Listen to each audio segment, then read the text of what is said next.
अक्ल व दानिश का इम्तिहान। आप में से बाज लोग तो ऐसे सीधे साधे होते हैं जो हर कस व नाकस को दोस्त बना लेते हैं और कभी दोस्त बनाते वक्त आदमी को परखते नहीं कि वो वाकई में दोस्त बनाने के काबिल भी है या नहीं। ऐसे लोग दोस्ती में अक्सर धोखा खा जाते हैं और बाद में इनको बड़ी मायूसियों का सामना होता है। लेकिन जो अक्लमंद लोग हैं वो जिन लोगों से मिलते हैं उनको खूब परख कर हर तरीके से जांच पड़ताल करके देखते हैं। फिर जो कोई उनमें से सच्चा, मुखलिस, वफादार आदमी मिलता है सिर्फ उसी को दोस्त बनाते हैं और बेकार आदमियों को छोड़ दिया करते हैं। अल्लाह ताला सबसे बढ़कर हकीम व दाना है, उससे ये उम्मीद कैसे की जा सकती है कि वो हर कस व नाकस को अपना दोस्त बना लेगा, अपनी पार्टी में शामिल कर लेगा और अपने दरबार में इज्जत व कुर्बत की जगह देगा। जब इंसानों की दानाई और अक्लमंदी का तकाजा ये है कि वो बगैर जांचे और परखे किसी को दोस्त नहीं बनाते, तो अल्लाह जो सारी दानाइयों और हिकमतों का सरचश्मा है, नामुमकिन है कि वो जांचने और परखने के बगैर ही हर एक को अपनी दोस्ती का मर्तबा बख्श दे। ये करोड़ों इंसान जो जमीन पर फैले हुए हैं, जिनमें हर किस्म के आदमी पाए जाते हैं, अच्छे और बुरे, सब के सब इस काबिल नहीं हो सकते कि अल्लाह की इस पार्टी में, इस हिज़्बुल्लाह में शामिल कर लिए जाएं, जिसे अल्लाह ताला दुनिया में अपनी खिलाफत का मर्तबा और आखिरत में तकर्रुब का मकाम अता करना चाहता है।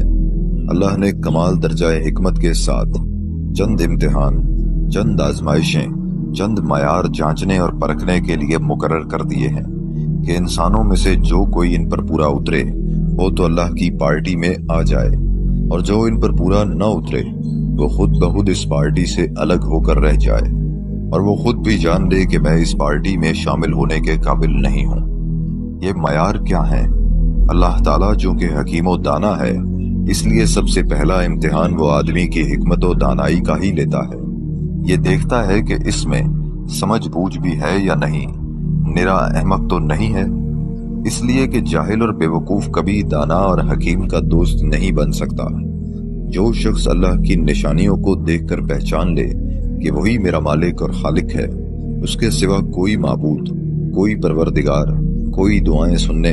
और मदद करने वाला नहीं है, और जो शख्स अल्लाह के कलाम को सुनकर जान ले कि ये मेरे मालिक ही का कलाम है, किसी और का कलाम नहीं हो सकता, और जो शख्स सच्चे नबी और झूठे मुदइयों की जिंदगी, उनके अखलाक, उनके मामलात, उनकी तालीमात, उनके कारनामों के फर्क को ठीक ठीक समझे और पहचान जाए कि नबूवत का दावा करने वालों में से फलां ज़ात पाक तो हकीकत में खुदा की तरफ से हिदायत बख्शने के लिए आई है और फलां दज्जाल है, धोखा देने वाला है, ऐसा शख्स दानाई के इम्तिहान में पास हो जाता है और उसको इंसानों की भीड़ भाड़ से अलग करके अल्लाह ताला अपने पार्टी के मुंतखब उम्मीदवारों में शामिल कर लेता है। बाकी जो लोग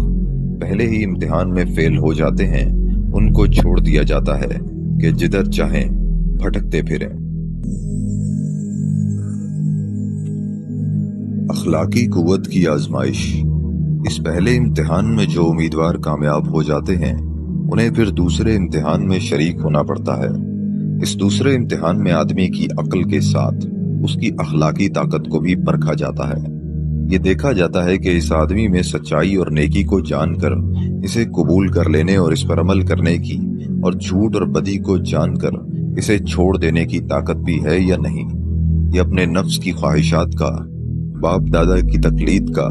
खानदानी रस्मों का, दुनिया के आम ख्यालात और तौर तरीकों का गुलाम तो नहीं है। इसमें यह कमजोरी तो नहीं कि एक चीज को खुदा की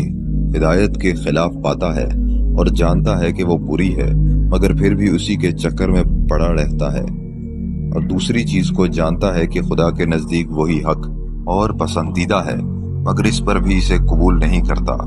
इस इम्तिहान में जो लोग फेल हो जाते हैं, उन्हें भी अल्लाह ताला अपनी पार्टी में लेने से इनकार कर देता है और सिर्फ उन लोगों को चुनता है जिनकी तारीफ ये है, जो कोई तागूत का इनकार करके अल्लाह पर ईमान ले आया اس نے ایک ایسا مضبوط سہارا تھام لیا جو کبھی ٹوٹنے والا نہیں ہے۔ یعنی خدا کی ہدایت کے خلاف جو راستہ اور جو طریقہ بھی ہو اسے وہ جرأت کے ساتھ چھوڑ دیں، کسی چیز کی پرواہ نہ کریں اور صرف اللہ کے بتائے ہوئے راستے پر چلنے کے لیے تیار ہو جائیں، خواہ اس پر کوئی ناراض ہو یا خوش۔ اطاعت و فرما برداری کی پرکھ۔ اس امتحان میں جو لوگ کامیاب نکلتے ہیں ان کو پھر تیسرے مرتبے کا امتحان دینا پڑتا ہے۔